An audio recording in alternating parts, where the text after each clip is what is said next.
Bonjour et bienvenue ici dans le village de Walsall, situé dans la vallée de la Meuse et plus précisément dans la commune de Hastières. Nous sommes partis à la rencontre de Walter, personnage emblématique de la Villa 1900, et nous avons également retracé l'histoire et l'historique du passage du train dans ce merveilleux petit village du bord de Meuse.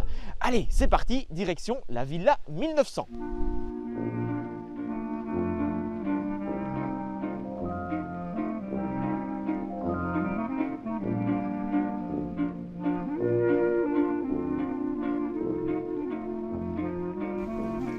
Ça y est, j'y suis arrivé. Allons à la rencontre de Walter.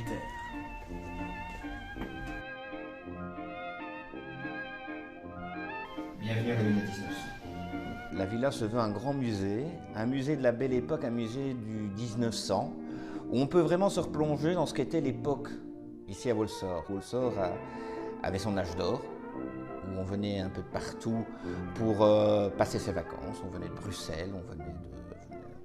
Donc on s'en nommait à l'époque Walsall le Petit Deauville, ce qui voulait bien dire son niveau et son standing, ce qui à l'époque était une station balnéaire qui avait une dizaine d'hôtels jusque dans les années 80 et avait quand même durant la belle époque une population touristique quand même assez aisée qui venait en vacances ici, qui se sont fait construire donc en même temps des villas mosanes, donc des maisons de vacances. Mon rôle clair au sein de la villa, c'est que je suis en fait le majordome de la maison. Je suis surtout celui qui va vous parler plutôt de l'histoire de la maison, de l'histoire du village de Walsall.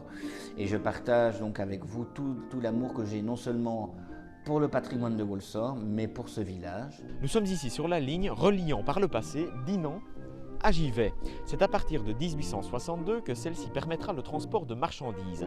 Mais à partir de quelle époque pourra-t-on s'arrêter dans le centre du village de Walsall?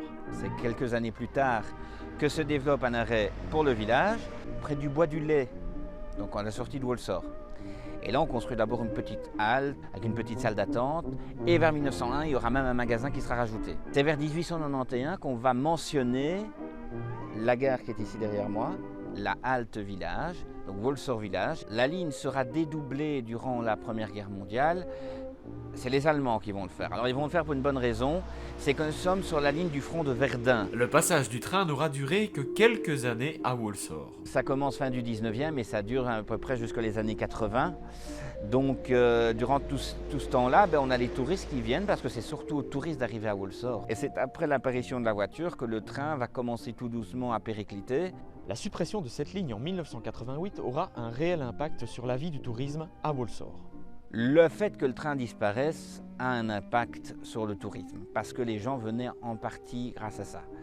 Sauf qu'en 1988, il y a déjà pratiquement plus d'hôtels à Walsall, et en plus, le train n'amène plus son lot de personnes. Donc il y a eu un impact, mais cet impact a été modéré. Un projet de relance de cette voie ferrée est sur la table depuis quelques années.